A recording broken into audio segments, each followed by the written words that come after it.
नमस्कार दोस्तों, श्री सुंदरम एकेडमी की ऑनलाइन क्लासेस में आपका स्वागत है।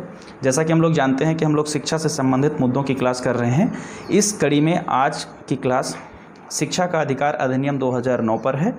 तो शिक्षा का अधिकार अधिनियम 2009, जिसे संक्षिप्त में RTE 2009 या राइट टू एजुकेशन एक्ट 2009 कहेंगे, इसके बारे में हम लोग परिचय, उद्देश्य, प्रावधान, महत्व और समीक्षा के टॉपिक के अंतर्गत पढ़ेंगे, जो आपकी मेंस की परीक्षा के दृष्टिकोण से उपयोगी होगा। सिविल सर्विसेज के अलावा यह क्लास BEd, TET, नेट आदि परीक्षाओं के लिए भी जरूरी हो सकती है। ठीक है, तो आइए शुरू करते हैं। सबसे पहला पॉइंट, परिचय। यह अधिनियम शिक्षा से संबंधित है, ये बताने की ज़रूरत नहीं है। शिक्षा के अधिकार से संबंधित है, जो मूलतः लागू होता है किसके लिए? स्कूली शिक्षा के लिए। ठीक है, इस अधिनियम को पहली बार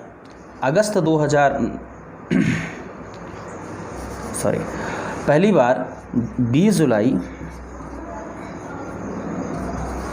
2009 को राज्यसभा में प्रस्तुत किया गया। परिचय के अंतर्गत देखेंगे, राज्यसभा में प्रस्तुत किया गया। इसके बाद अगस्त 2009 में राष्ट्रपति ने इसका अनुमोदन किया।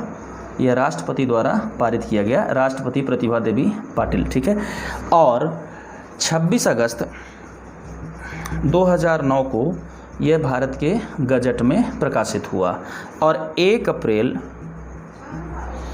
2010 को प्रभावी हुआ। प्रवर्तन की तिथि 1 अप्रैल 2010। तो ये तो इसके संबंधित तिथि थी। ठीक है, अब इसके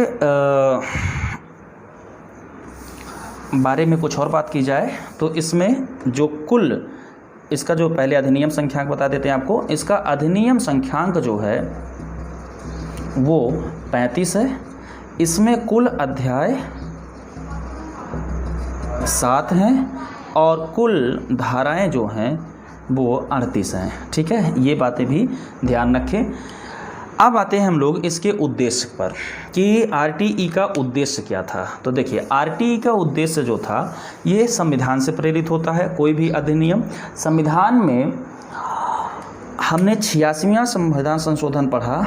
86वें संविधान संशोधन 2002 के द्वारा एक आर्टिकल इंसर्ट किया गया 21A, जिसमें शिक्षा का अधिकार दिया गया। शिक्षा का अधिकार का प्रावधान किया गया। ठीक है, इस शिक्षा के अधिकार को प्रभावी बनाने के लिए, इस शिक्षा के अधिकार को बच्चों तक पहुंचाने के लिए नियम कानून की आवश्यकता होती है। उन्हीं नियम कानून को प्रतिस्थापित करने के लिए यह अधिनियम लाया गया। इन्हीं नियम कानून को स्थापित करने के लिए, प्रतिस्थापित या स्थापित करने के लिए लाया गया। तो हम लोग क्या लिख सकते हैं इसका उद्देश्य? इसका उद्देश्य लिख सकते हैं कि आर्टिकल 21 में प्राप्त शिक्षा के अधिकार के प्रावधानों को साकार करने के लिए आवश्यक नियम, कानून, तंत्र आदि की स्थापना करना इसका उद्देश्य है। साथ ही जो शिक्षा से संबंधित अन्य जरूरी चीज़ें हो सकती हैं उनका प्रावधान करना।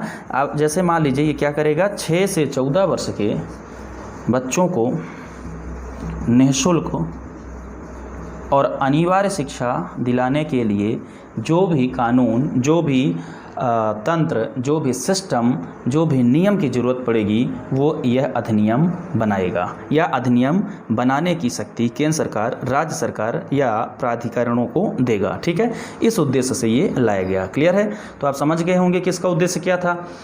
आइए हम लोग इसके प्रावधानों की बात करते हैं। RTE के प्रावधानों को, जैसा कि हमने बताया कि 7 अध्यायों में, 7 चैप्टर्स में कुल 38 धाराओं में लिखा गया है। ठीक है, इसका जैसे कि हम लोग जानते हैं कि अध्याय 1 जो होता है तो प्रारंभिकी होता है। अध्याय 1 इसका प्रारंभिकी है। अध्याय 2 जो है तो राइट अधिकार के बारे में दिया है, बच्चों के अधिकार के बारे में दिया है, मतलब बच्चों के निःशुल्क और अनिवार्य शिक्षा के बारे में दिया है अध्याय 2। ठीक है, अध्याय इसका जो 3 है, चैप्टर 3 जो है वो विभिन्न सरकारों जैसे केंद्र सरकार, राज्य सरकार, लोकल प्राधिकरणों, ठीक है, और अभिभावकों के कर्तव्य के बारे में दिया है। अध्याय 4 की बात करें हम लोग तो अध्याय 4 में इसके स्कूल की रिस्पॉन्सिबिलिटी और टीचर की रिस्पॉन्सिबिलिटी के बारे में दिया है। अध्याय 5 की हम लोग बात करें तो इसमें अध्याय 5 या चैप्टर 5 में जो है तो विभिन्न प्रकार के दिशा निर्देश दिए हैं प्रारंभिक शिक्षा से संबंधित। अध्याय 6 की बात करें तो अध्याय 6 में छात्रों या बच्चों के हितों के संरक्षण की बात कही गई है, बच्चों के अधिकारों के संरक्षण की बात कही गई है। अधिकार 7 की बात करें तो मिसलेनियस है, विविध प्रकार का है। तो ये 7 अध्याय में 38 धाराओं में लिखा हुआ प्रावधान है, जिसका संक्षिप्त विवरण हम लोग इस प्रकार से देखते हैं। ठीक है, तो हम लोग प्रावधानों की चर्चा विवरणात्मक तरीके से कर लेते हैं। देखिए, जो महत्वपूर्ण बातें हैं उसकी चर्चा हम लोग करेंगे। सबसे महत्वपूर्ण बातें 8-10 बातें जो हैं, तो सबसे पहली बात प्रारंभिक शिक्षा की परिभाषा इसमें दी गई है। तो यह प्रारंभिक शिक्षा को परिभाषित करता है 2F में, धारा 2F में। ठीक है, इसी प्रकार से यह अनिवार्य शिक्षा को परिभाषित करता है। अनिवार्य शिक्षा को परिभाषित करता है ये धारा 3 में। ठीक है, यह अधिनियम बच्चों को निःशुल्क शिक्षा दिलाने की बात करता है, निःशुल्क शिक्षा के अधिकार की बात करता है। निःशुल्क शिक्षा बच्चों का अधिकार है, इसकी बात करता है। और वो कहता है कि बच्चों को अपने आसपास या 1 किलोमीटर की दूरी के अंतराल में अपने पड़ोस में निःशुल्क शिक्षा पाने का अधिकार है। और ये बात लिखी है आर्टिकल 3(1) में, इसके सेक्शन 3(1) में। ठीक है, इसी प्रकार इसमें ऐसे बच्चे जो गैर प्रवेशी हैं, मतलब गैर प्रवेशी छात्रों को भी शिक्षा के अधिकार की बात करता है। गैर प्रवेशी छात्रों के शिक्षा के अधिकार की बात करता है। और ये स्पष्ट करता है कि गैर प्रवेशी छात्रों को उनके उम्र के हिसाब से शिक्षा दी जाए या स्कूल में प्रवेश दिया जाए। जैसे मान लेते हैं कि कोई बालक, कोई बच्चा जो 8वीं क्लास के लेवल का है और विद्यालय में प्रवेश नहीं कर पाया है, तो उसको 8वीं में प्रवेश दिया जाए, इस प्रकार की बात करती है। और ये बात इसके सेक्शन 4 में वर्णित है। ठीक है, इसी प्रकार यह विभिन्न प्रकार की सरकारों, प्राधिकरणों,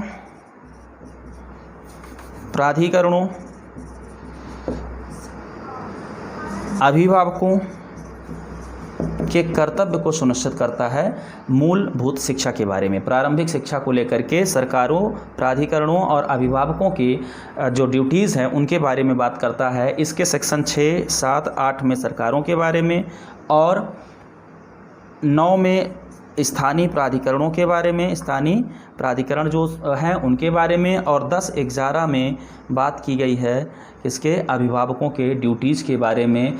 तो ये बात भी आपको ध्यान में रखना है। इसका अगला प्रावधान है छात्र शिक्षक अनुपात को लेकर के है अगला प्रावधान। इसका कहना है कि जो शिक्षक और स्टूडेंट रेशियो होना चाहिए वो 1:30 होना चाहिए, मतलब 30 छात्रों पर 1 शिक्षक उपलब्ध होना चाहिए। यह इसके संदर्भ में नियम बनाया जाए। ठीक है, आपकी जानकारी के लिए बता दूं कि मध्य प्रदेश में जो ये रेशियो हो वह 32 है। ठीक है, इसका मतलब अभी भी 2 बच्चों पर 1 शिक्षक, मतलब 2 बच्चे एक्स्ट्रा होते हैं इस मानक के अनुसार। ठीक है, इस रेशियो को PTR के नाम से जाना जाता है, पब्लिक टीचर रेशियो के नाम से जाना जाता है। तो इसको भी आप ध्यान में रखेंगे। अगली बात ये क्या करता है कि बच्चों को अनिवार्य और निःशुल्क शिक्षा से संबंधित जितनी भी अवसंरचनाएँ हैं सरकार उनका विकास करे, डेवलप करे। जितनी भी बुनियादी संरचनाएँ हैं जैसे शौचालय, बाउंड्री वॉल, किचन सेट आदि, इनकी व्यवस्था करे। ठीक है ना, बुनियादी संरचनाओं की। ये बात करता है स्कूलों की कार्य प्रणाली की। इसमें शिक्षकों की कार्य प्रणाली, कार्य दिवस और शिक्षण के घंटों की बात की गई है। अर्थात इनसे संबंधित मानक मापदंड बनाने के लिए सरकारों को कहा गया है, निर्देश दिया गया है। ठीक है, इस अधिनियम में एक और बात पर फोकस किया गया है, वो ये है कि जो ग्रामीण और शहरी क्षेत्रों में शिक्षक का रेशियो है, शिक्षक का जो अनुपात है शिक्षक के अनुपात में जो अंतर है उसको कम करने के लिए कहा गया है, जिससे ग्रामीण क्षेत्रों में भी शिक्षकों की संख्या में वृद्धि हो सके। ठीक है, ये बात भी कहा गया है, अर्थात ग्रामीण शहरी क्षेत्रों में शिक्षकों के बीच जो संतुलन है वो स्थापित करने की बात कही गई है। ठीक है, इसका एक अति महत्वपूर्ण प्रावधान है कि शिक्षकों को गैर शिक्षकीय कार्य में नहीं लगाया जाए। गैर शिक्षकीय कार्यों में शिक्षकों को बिल्कुल नहीं लगाया जाए, सिवाय 3 चीज़ों को छोड़ करके। एक तो 10 की जनगणना, दूसरा आपदा, तीसरा आपका चुनाव में राज्य विधानसभा के और संसद के चुनाव। इन 3 चीज़ों को छोड़ करके शिक्षकों की ड्यूटी गैर शिक्षकीय कार्यों में नहीं लगाई जाएगी, जैसे कि पल्स पोलियो अभियान वगैरह में ड्यूटी नहीं लगाई जाएगी। ये प्रावधान इसके सेक्शन 27 में किया गया है, चैप्टर 4 में। चैप्टर 4 के 27 में नंबर धारा में ये प्रावधान किया गया है। ठीक इसी प्रकार से चैप्टर 4 के सेक्शन 28 में कहा गया है कि कोई भी शिक्षक निजी शिक्षण नहीं करेंगे। निजी शिक्षण करने का मतलब ये है, निजी शिक्षण का प्रतिषेध किया गया है। निजी शिक्षण का मतलब है कि शिक्षक ट्यूशन, कोचिंग, निजी विद्यालयों में अध्यापन नहीं कर पाएंगे, इस पर भी प्रतिषेध लगाया गया है। ठीक है ना, इसका मतलब ये होता है कि शिक्षक केवल सरकारी स्कूलों पर ध्यान देंगे। अगला जो प्रावधान है इसमें वो है प्रशिक्षित शिक्षकों की नियुक्ति को लेकर के। कहा गया है कि प्रारंभिक स्कूलों में प्रशिक्षित शिक्षकों की आवश्यकता है, अतः नियुक्ति पूर्व शिक्षकों को अनिवार्य प्रशिक्षण दिया जाना चाहिए। ठीक है, जिससे प्रशिक्षित शिक्षक प्रारंभिक शिक्षण कर सकें। ठीक है ना, प्रारंभिक विद्यालयों में शिक्षण कर सकें। ठीक है, इसी के साथ इसका एक और भी महत्वपूर्ण उपबंध है, इसकी सेक्शन 17(1) में शारीरिक मानसिक प्रताड़ना को प्रतिषेध का दंड को पनिशमेंट या दंड को प्रतिषेध किया गया है। मतलब शिक्षक या विद्यालयों में बच्चों को किसी भी प्रकार की शारीरिक मानसिक प्रताड़ना नहीं किया जाएगा। ठीक है, ये इसका एक खास पहलू है। ठीक है, इसके अलावा शिक्षकों को बहुत सारी ड्यूटीज़ दी गई है, जैसे शिक्षक जो है तो छात्रों से संबंधित सारे कार्य करेंगे, छात्रों के प्रवेश, है ना, छात्रों के अनुवीक्षण, निर्देशन आदि का कार्य करेंगे, वो तो रहेगा ही रहेगा। ठीक है, एक बात और है कि इसमें कहा गया है कि कोई भी ऐसा शिक्षक या कोई भी ऐसा व्यक्ति जो बिना मान्यता के स्कूल चला रहा है वो गैर कानूनी होगा, अर्थात बिना मान्यता के स्कूलों पर भी प्रतिबंध इसमें लगाया गया है। ठीक है, बच्चों के समग्र विकास के लिए एक अच्छा वातावरण तैयार करने का दिशा निर्देश दिया गया है, जिसमें डर, चोट, भय, चिंता आदि की कोई संभावना आदि की कोई जगह ना हो। ऐसे वातावरण में बच्चे पढ़ाई कर सकें, इसकी जिम्मेदारी सरकारों को और शिक्षकों को दी गई है। ठीक है, और इसका एक सबसे महत्वपूर्ण पहलू है कि इस अधिनियम में राष्ट्रीय बाल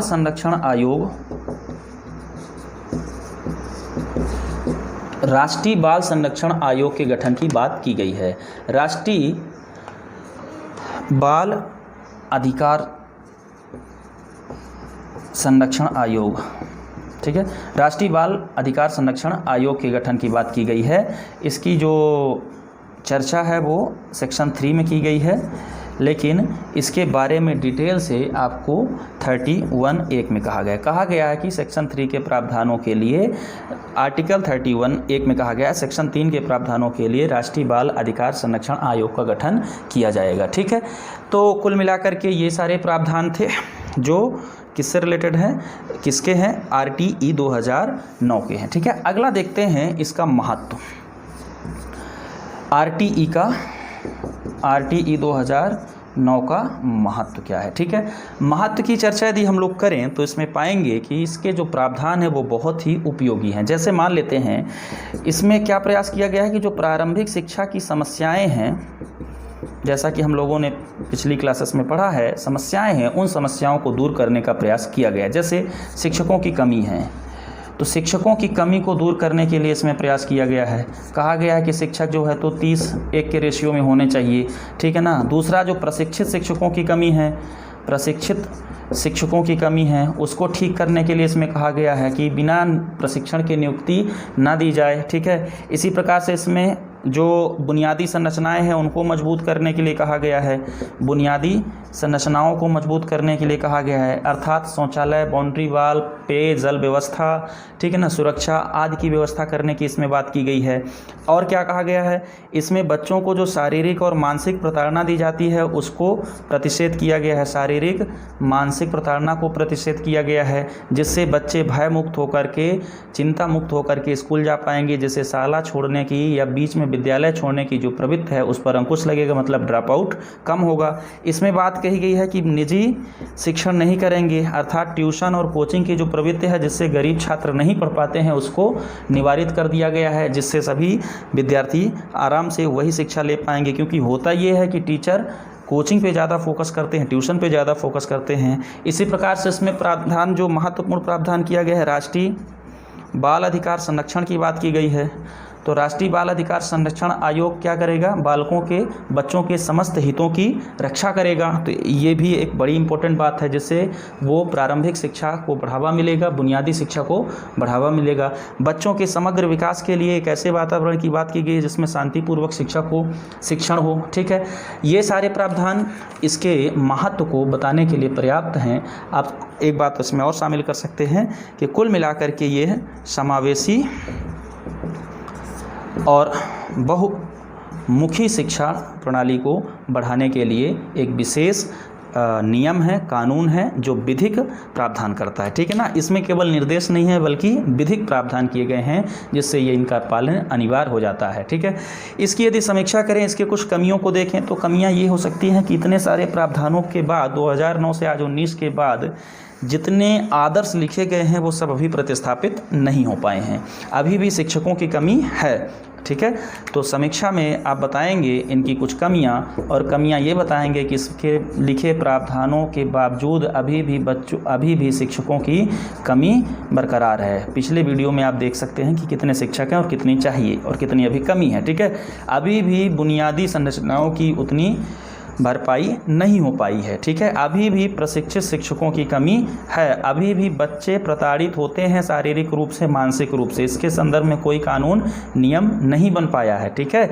इसके अलावा आप अभी बताएंगे कि अभी जिस शिक्षा की बात की जा रही थी, जितने मतलब अनिवार्य और सार्वभौमिक शिक्षा की बात जो की जा रही थी इस अधिनियम के तहत, वो भी पूरी नहीं हो पाई है, और बहुत सारे छात्र अभी भी स्कूलों तक नहीं पहुँच पाए हैं। बहुत सारे छात्र अभी भी विद्यालय बीच में ड्रॉप आउट कर देते हैं, बहुत सारी कन्याएं बीच में स्कूल छोड़ देती हैं, जिससे संबंधित इसमें बातें तो लिखी है लेकिन व्यवहार में वो देखने को नहीं मिलता है। और एक निष्कर्ष पे पहुंचेंगे कि यद्यपि RTE राइट टू एजुकेशन अधिनियम 2009 में काफ़ी अच्छी बातें हैं, लगभग संतोषजनक बातें हैं, लेकिन उनका क्रियान्वयन उस स्तर पर नहीं हो पाया है जिस स्तर की उम्मीद की गई थी, ठीक है। तो इस प्रकार से आप ये टॉपिक पूरा करते हैं। आज के लिए इतना ही, शेष अगले सेक्शन में हम लोग देखेंगे। धन्यवाद। यदि हमारा प्रयास आपको अच्छा लगता है तो हमारे वीडियो को लाइक करें और शेयर करें और हमारे चैनल को सब्सक्राइब करें। धन्यवाद।